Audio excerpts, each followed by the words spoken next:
পোলাও খেতে কার না ভালো লাগে, তবে সেটা যদি বাড়িতে বানানো হয় তাহলে তার কোনো কথাই হয় না। তো আজকে আমি আপনাদের দেখাবো একদম নতুন ও সুস্বাদু পোলাও রেসিপি, যার নাম হচ্ছে মাওয়া পোলাও। তো বন্ধুরা, আপনি একদম খুব সহজেই বাড়িতেই বানিয়ে ফেলতে পারবেন আজকের আমাদের রেসিপি মাওয়া পোলাও। তো চলুন দেখা যাক কিভাবে আমরা বানাবো স্টেপ বাই স্টেপ।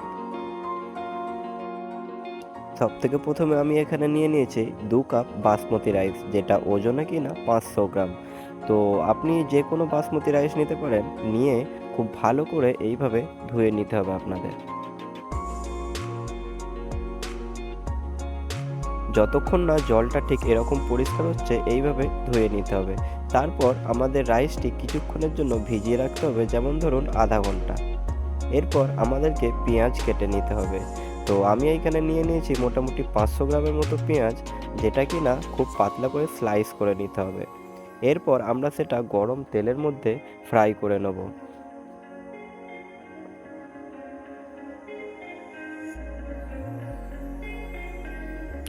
বন্ধুরা, দেখতেই পাচ্ছেন আমাদের পেঁয়াজটার কালারটি অনেকটাই বদলে এসেছে। পেঁয়াজটি অনেকটা লাল হয়ে এসছে। এবারে আমরা কি করব, পেঁয়াজটি তুলে নেব এবং এর মধ্যে থাকা সমস্ত তেল ভালো করে চেপে বার করে নেব।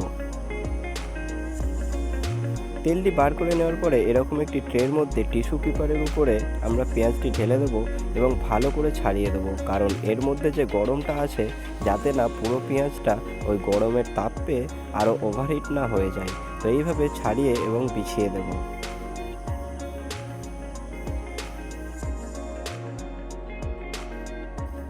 এরপর একটি পাত্রের মধ্যে হালকা গরম দুধ নিতে হবে, যার মধ্যে অল্প পরিমাণ কেশর ফেলে দিতে হবে, এটি শুধু কালারের জন্য।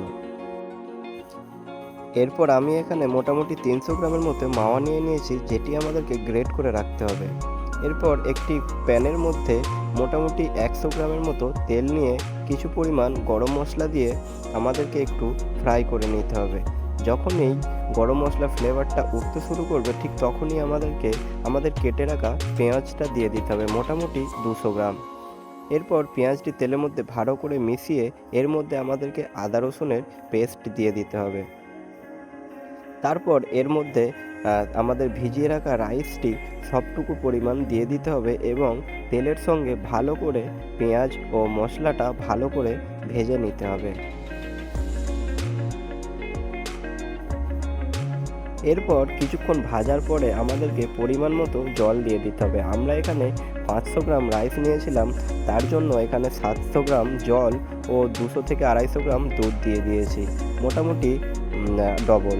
এরপর কিছু পরিমাণ স্বাদ মতো আমাদের লবণ দিতে হবে। লবণটা এখানে একটু বেশিই রাখতে হবে, কারণ যাতে রাইস অ্যাবজর্ব করে। এরপর আমরা কিছু পরিমাণ কাজু ও কিশমিশ ভিজিয়ে রেখেছিলাম, সেটিও এর মধ্যে অ্যাড করে দিলাম। এখন মোটামুটি দেখতে পাচ্ছেন আমাদের রাইসটি বেশ বড় হয়ে এসছে। এখন আমরা গ্রেট করা মাওয়াটি এর মধ্যে অ্যাড করে দিলাম এবং ভালো করে মাওয়া ও রাইস সব কিছু ভালো করে মিশিয়ে নেব আমরা। এখন আমরা এর মধ্যে 1 টেবিল স্পুন গোলাপ জল শুধু ফ্লেভারের জন্য অ্যাড করলাম এবং সাথে কেশর ভেজানো দুধটাও দিয়ে দিলাম। এখন আমরা ঢাকা দিয়ে দেব এবং স্লো ফ্লেমে 10 মিনিট গ্যাসটিকে জ্বালিয়ে দম দিয়ে নেব। এরপর গ্যাস বন্ধ করে আরও 10 মিনিট রেস্টে রেখে দেব। ওয়াও, দুর্দান্ত! দেখুন এখন আমাদের পোলাওটি একদম রেডি। এরপর আমরা ভাজা পেঁয়াজগুলো এর উপরে ছড়িয়ে দেব।